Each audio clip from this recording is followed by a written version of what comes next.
So the idea of Sweden necessarily joining NATO after the Russians invaded Ukraine, specifically, according to them, to stop NATO expansion, well, it seems that that front has failed. We didn't know immediately, but in the months that followed, it became clear. Now, Finland was also with Sweden in wanting to join NATO after the Russians invaded Ukraine. And while Finland also ran into trouble, they were able to join NATO last year. But Sweden was not. When Finland was admitted, originally the two states wanted to be admitted together. That's why they submitted their paperwork together. But only Finland got through. Now, this is for a few reasons, and I can't go through all of them, but I can tell you why Sweden NATO membership has been delayed for so long and give you a few reasons. The first reason is that in Sweden, there is a significant Kurdish community, and within that Kurdish community, there are a lot of political dissidents that are not happy with the Turkish government due to their this is my view of it, brutal bombing campaign of northeastern Syria, which has killed a lot of Kurds, the militiamen that they armed, which pulled Kurdish politicians out of cars and shot them in the head on the side of the road in northeastern Syria, the bombing raids in Iraqi Kurdistan, which has been destructive to local villages, the years and years and years of fighting with the PKK in the mountainside, suppression of Kurdish dissidents in Turkey, historical racism against Kurds in Turkey.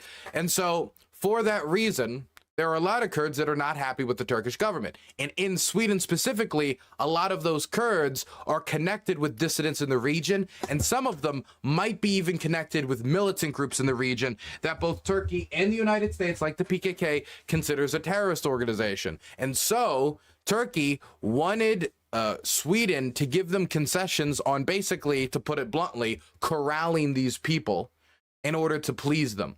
Now, they gave some concessions, not a lot of they gave some concessions, not all the concessions, enough to please the Turks, enough to piss off the Kurds, but not enough to abandon the Kurds completely in their country. They're not like, okay, fine, we're going to hand them all over.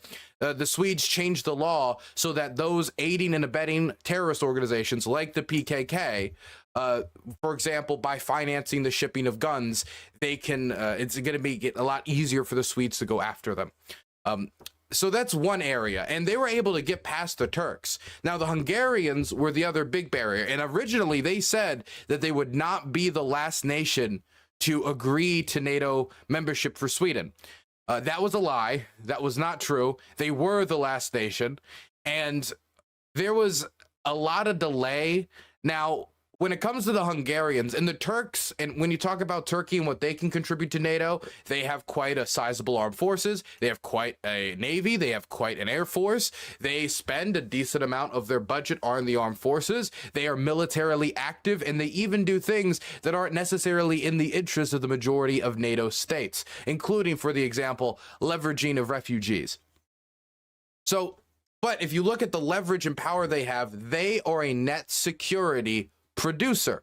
Now, whether they are producing that and they're spending it on NATO initiatives or stuff of interest to NATO, at the end of the day, they are spending that 2% threshold that people have been asking for. They were spending it before the Russian invasion of Ukraine, and they've been spending it after. Now, once you go to Hungary, no. Hungary is what you would call a security consumer. This is a nation state that does not have a gigantic armed forces, that does not have a mighty air force, that does not have nuclear weapons. They have to rely on the American nuclear umbrella. This is a landlocked country whose budget is heavily reliant upon EU subsidies in order to function. It's part of the reason why the Hungarians have been fighting so much with the EU recently, is because they want those EU subsidies in order to keep the state afloat, in order to keep Viktor Orban's government afloat. In fact, the threat of stopping those completely and shooting down, basically executing investor confidence, was a lot of the leverage that was used by EU negotiators in order to get the Hungarians to concede when it came to the aid package to Ukraine. So Hungary, to me, as a nation state blocking Swedish membership, never made sense. There's no legitimate reason for the Hungarians to have been opposed to Swedish NATO membership. The Swedes contribute more. They have a more sizable armed forces. It's more professional. It's more well known. They have a decent air force, decent enough. They have a navy. They're They have a coastline, and a coastline that, by the way, is of import. If you look at, can we just look up the Lake NATO map? I wonder if it just comes up. Wait, is that an official Financial Times? Sweden joins NATO lake on Moscow's doorstep. So this is now an official term. This is no longer a meme. Lake NATO is now the term that we're using for the Baltic Sea now. It's just, that's what the press is calling it too. Okay, got you. But this is Lake NATO, as people are referring to it. And it's now that Sweden has joined and Finland has joined the entirety of the Baltic Sea, which this is an important area for naval warfare for the Russians. They have ports in St. Petersburg for a reason. They have ports in Kaliningrad for a reason. They wanted Kaliningrad originally after the Second World War for a reason. And so this right here contributes more, this geostrategically important location that the Swedes are, where they're not only hugging the Baltic Sea, but if the Russians wanted to get out of here and go out and say, you know, go out to the Atlantic Ocean, they would have to hug the Swedish coastline. At least if they wanted to use this route, if they wanted to use the Russian fleet that's in this area. So whether we're talking about just the quality of the armed forces, the quality of the Air Force, the existence of a Navy, the existence of the Swedish coastline, their strategic location, the Swedes are 100% a security producer. NATO is stronger and not weaker by having Sweden as part of it. Sweden is much less of a liability than other states. Now, I'm not going to go around and pointing at other states, which one's a liability. I think the whole alliance, its unity is important. Its strength is important. But again, out of all the states that could have ejected, Hungary was the last of the list. So why were the Hungarians blocking Swedish membership? Well, at the buzzer, their reason was, okay, well, we got to wait for the Hungarian parliament to come back into session and approve it. But in my opinion, it's the same old, same old. Viktor Orban wants financial concessions. He wants financial investment, and he's going to take every major issue that's of security concern to everybody else, everything that's of national security concern, so stuff that has to get through from a European defense planning mindset. So he's going to attach himself to all those initiatives and say, give me $5 billion, give me $10 billion, or I won't allow it through. And so holding these national security issues hostage in order to try to get more aid into Hungary. At least that's what he is attempting to do. That's what he tried to do with the aid to Ukraine. That's what he's tried to do before. And that's most likely what he's going to do in the future. Now, did it succeed really at all when it came to the Sweden case? Not that I'm aware of, but that's what I think that they were attempting to do. Anyway, Sweden is the 32nd NATO member state. It comes after the last NATO member state, Finland, has joined, right next to each other. This is probably the most significant contribution Sweden will be making, is its geostrategic location, and it has also been approving some recent aid packages to Ukraine. Another note that we should put forward is the Swedes also have the Gripen fighter jet, and I don't want to get into all the specifics of it, but it is being considered by the Ukrainians, and Ukrainians do want those jets to be sent over to Ukraine to supplement their air force.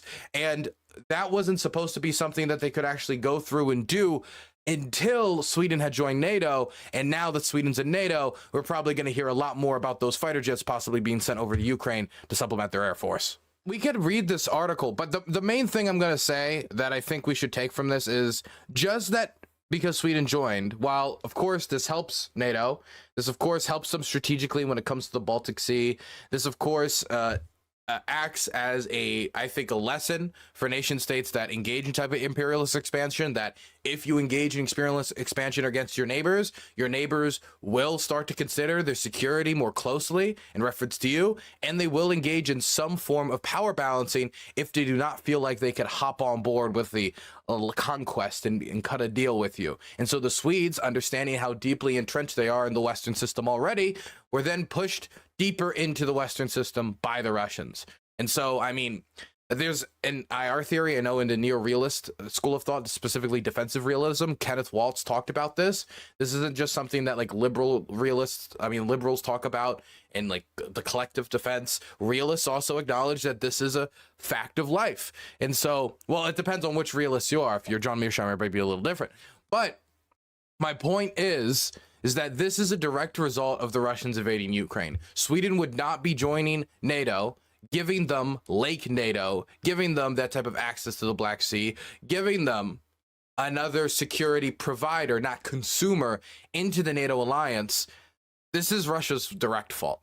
And in a time where NATO felt like it was going through an identity crisis, where it didn't know where it was going to be, what it was going to be doing in the 21st century. Is it going to be fighting the Russians? Is it just to keep stability? Is it going to be shifting to basically just, I don't know, like an extension of America influence? What is it going to be? The Russians gave it that inspiration. The Russians gave it that purpose, and then they inspired people to go join them.